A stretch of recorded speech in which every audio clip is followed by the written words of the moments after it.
राधे राधे सभी को। नारद जी यमलोक पधारे। वे धर्मराज के समक्ष आए और निवेदन किया, हे धर्मराज, कृपया बताएं, मृत्यु के पश्चात आत्मा की क्या गति होती है।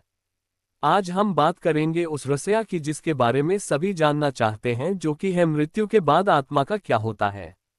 मृत्यु के बाद आत्मा का क्या होता है, क्या वह अपने प्रियजनों को देख सकती है, क्या सच में आत्मा 13 दिनों तक इस संसार में रहती है, और यदि हाँ तो इन दिनों में वह किन किन अवस्थाओं से गुजरती है।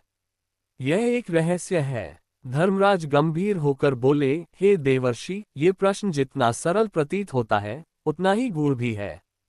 मृत्यु के पश्चात आत्मा न तो तुरंत स्वर्ग जाती है और न ही सीधे नरक। उसका मार्ग उसके कर्मों द्वारा तय होता है। नारद मुनि ने पुनः पूछा, तो क्या हर आत्मा को बीच का कोई मार्ग भी मिलता है? क्या आत्मा को मुक्ति तुरंत प्राप्त होती है? यमराज बोले, मुक्ति दुर्लभ है देवर्षि, केवल वही आत्माएं जिन्हें सत्य का बोध हो गया हो, जिन्होंने मोह, लोभ, क्रोध और अहंकार का परित्याग कर दिया हो, वे ही उस परम शांति को प्राप्त करती हैं। शेष आत्माएं अपने कर्मों के अनुसार योनियों में भटकती हैं, कभी कीट, कभी पशु, कभी मनुष्य बनकर पुनः जन्म लेती हैं। नारद मुनि ने जिज्ञासावश पूछा, क्या मैं किसी आत्मा की यात्रा को देख सकता हूँ, जिससे मुझे यह अनुभव हो सके कि मृत्यु के बाद आत्मा की कैसी गति होती है? यमराज मुस्कुराए और बोले, आपका हृदय पवित्र है देवर्षि। मैं आपको एक आत्मा की यात्रा दिखाता हूँ, जिससे आप जान सकेंगे कि जीवन के कर्म मृत्यु के बाद आत्मा को कैसे प्रभावित करते हैं। इतना कहते ही यमराज ने अपने दर्पण में एक आत्मा की झलक दिखाई। वह आत्मा अभी अभी मृत्यु को प्राप्त हुई थी।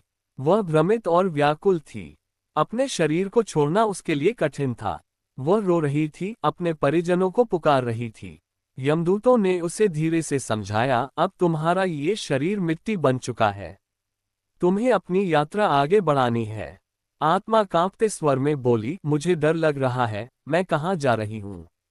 यमदूत बोले, तुम्हारे कर्मों के अनुसार तुम्हारा मार्ग तय होगा। अभी तुम्हें यमलोक चलना है। नारद मुनि इस दृश्य को देख रहे थे, उनकी आंखों में करुणा थी। यमराज बोले, यह आत्मा जीवन में लोभ, मोह और अहंकार से ग्रसित रही। सत्य और धर्म का मार्ग नहीं अपनाया। दूसरों को दुख पहुंचाया, केवल अपना हित चाहा। इसलिए अब यह विभिन्न योनियों में जन्म लेगी, कभी पशु, कभी पक्षी। जब तक यह आत्मा अपने कर्मों को संतुलित नहीं कर लेती, इसे मनुष्य का जन्म नहीं मिलेगा। नारद मुनि ने गंभीरता से पूछा, तो क्या इस आत्मा के लिए कोई आशा नहीं? यमराज बोले, हर आत्मा के लिए आशा है। जन्म मरण का ये चक्र तब तक चलता रहेगा जब तक आत्मा अपने भीतर ज्ञान और भक्ति का प्रकाश नहीं जलाती। जब आत्मा जान लेती है कि वह न तो शरीर है, न मन है, बल्कि वह स्वयं परमात्मा का अंश है, तभी मुक्ति का द्वार खुलता है। नारद मुनि की आंखों में अब श्रद्धा थी।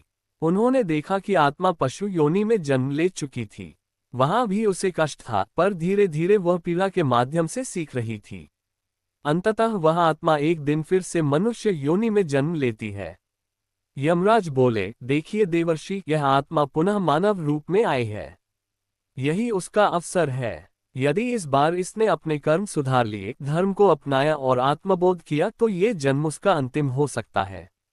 नारद मुनि ने मौन होकर सिर झुका लिया। उन्होंने अनुभव किया कि मृत्यु के बाद जीवन समाप्त नहीं होता, वह तो आत्मा के लिए एक नया द्वार होता है।